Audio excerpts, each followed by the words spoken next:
So we are going to talk about the top 10 lessons that I learned from my greatest mentor.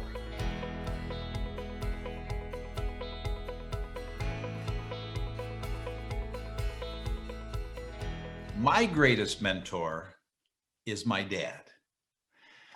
I've had three amazing mentors in the last 30 years, my dad, Sam Cupp, and Dan Sullivan. However, as great as those three were, my dad was the greatest. Sorry, Sam and Dan.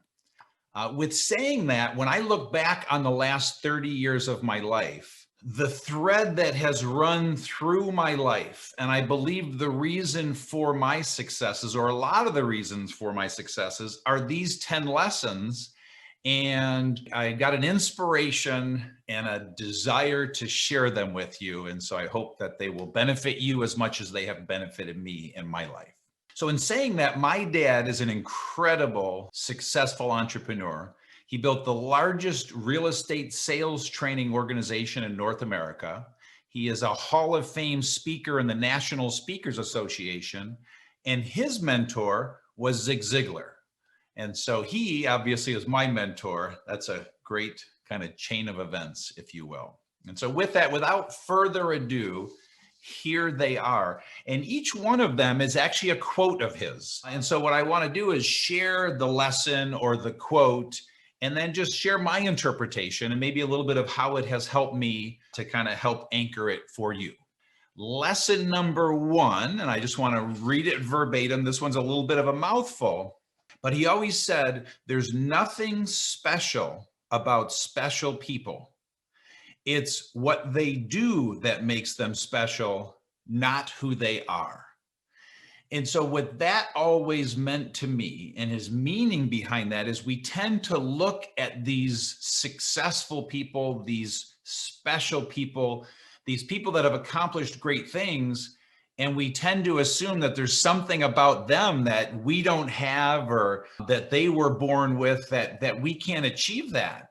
But his point is, there's nothing special about those people. It's what they're doing. And so if we want to be that successful, we've got to do those things. So that's what it means to me. Lesson number two, short and sweet: you get by giving. Oh, what a powerful lesson. And so if you want things in life, in this lesson is you can get everything you want as long as you give to the world. And so the world always repays you. And so to the degree you help others, you give to others, you create value in the world, you get everything you want. And he summarized that in such a powerful little quote that is, you get by giving. Lesson number three is called live with it, leave it, or change it. And so whenever I was faced with a tough issue, any issue in life, he would say, Gino, you have three choices and only three choices. You got to live with it, leave it, or change it. And so if you think about the power of that, you can apply that to any issue you're facing. But let's talk about a relationship issue. Just again, it could be a work relationship, a business partnership, whatever it is. But if something's not working, then you have to make a choice. And let's pretend you decide that you can't live with it anymore, that you're down to two choices. You either have to change it, or you have to leave it, end it, get out of that situation. Again, if you're not willing to leave it, end it, get out of the situation, and you can't change it, then you have no choice but to live with it. But there's such peace in realizing that there are only three options. And if at the end of the day, you do choose to live with it because you can't change it and you're not willing to leave it, there is peace in that. That just needs to be the very last resort, is what he would say. So live with it, leave it, or change it. Lesson number four is to always be more of a cause than a corporation. And so for all of you future entrepreneurs out there that are going to build companies and organizations, when I was running the family business, I heard him say this hundreds of times. And I would find myself, as I was running that family business, as I was doing that turnaround, I would start to get logical and businessy and corporate and a little cold. And he would just say those magic words, always be more of a cause than a corporation. He would say, this business always needs to be more of a cause than a corporation. Wow. And I believe it's a big part of the success of that company. And certainly the success of EOS Worldwide and what Don and I built there, because we were always focused on it being more of a cause than a corporation. And he's been saying this now for 40 years. So this precedes all of the learnings as of late, the why thinking, passion, cause, purpose. So he's one of the originals. And this is at the root of this is knowing your business's cause. Why do you exist? What is the purpose? What is the passion? And never lose sight of that and be that over being a corporation. So just so powerful. Lesson number 5 is when the going gets tough, the tough get back to the basics. So that one's pretty obvious, but again, it's so profound because the going is going to get tough. The going has gotten tough in the last 30 years since he taught me this, I don't know, 100 times.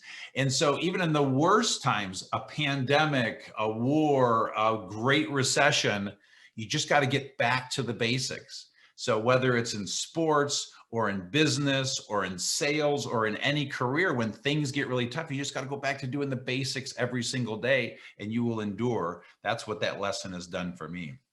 Number 6, he would say, nothing lasts, good times and bad. So the point here is when you're going through bad times, it's not going to last. It will not last. And so that gives you hope that you're not going to be in this bad situation forever. And it might be a long time, but it doesn't last. But just as importantly, what I find so profound about this quote and lesson is that includes good times as well. And what that always did for me is managed when I was on a high, when things were good, when I was on a roll, and then I would get my ass kicked. It was like, it was going so well. Why doesn't it stay this good forever? Well, it never stays this good forever. So again, nothing lasts, good times and bad. So profound. Lesson number 7, adversities can be either an anchor or a rocket booster. It's up to you. So the point is, in life, bad things are going to happen. Adversities are going to happen. You're going to hit obstacles, barriers, have problems. And if you look at the world, you can either treat that adversity as an anchor that drags you down and use it as an excuse for the rest of your life, or you can use it as fuel to motivate you.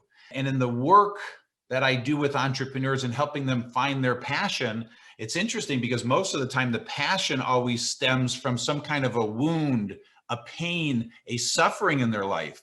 And so the entrepreneurs that took that passion, took that problem, took that barrier, took that pain from the past and used it as fuel and their passion to go build something going forward, that's an example of someone that used that adversity as a true rocket booster. And then let's think about all the people we know in our lives that still complain about the thing from 10 and 20 years ago, and they use it as their calling card for everything in life and why they're so miserable. So powerful, powerful lesson there.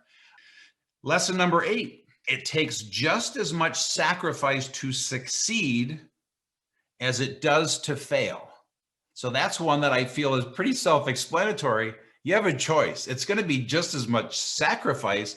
So why not choose success over failure? Because it's going to take just as much sacrifice, effort, pain. So I'll just leave that one right where it is. Lesson number 9, when adversity strikes, learn from it, let it go, and move on.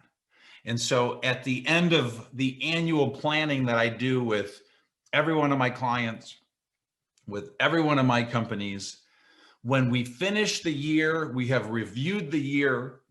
It's now in the past. I say to the leadership team, I say, okay, that's the year in review. We're now going to learn from it. we're going to let it go, and we're going to move on as smarter, better, faster planners of the future. And that comes from my dad. And so when adversity strikes, you just simply learn from it. What was the lesson in that adversity? Let it go so you're not hanging on to it forever, and then move on. And then lesson number 10, it's what you do when you don't have to that will determine what you will be when you can no longer help it.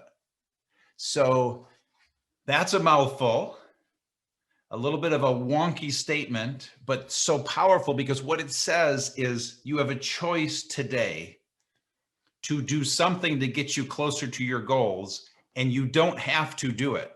And most will choose not to do it. But those that choose to consciously do that thing that they don't have to right now, and they do that tomorrow, and the day after, and the next week, and the next week, and the next month, and the next year, all of a sudden they're going to be so successful that you can't help it anymore. It's on autopilot. It's automatic. So again, it's what you do when you don't have to that will determine what you will be when you can no longer help it.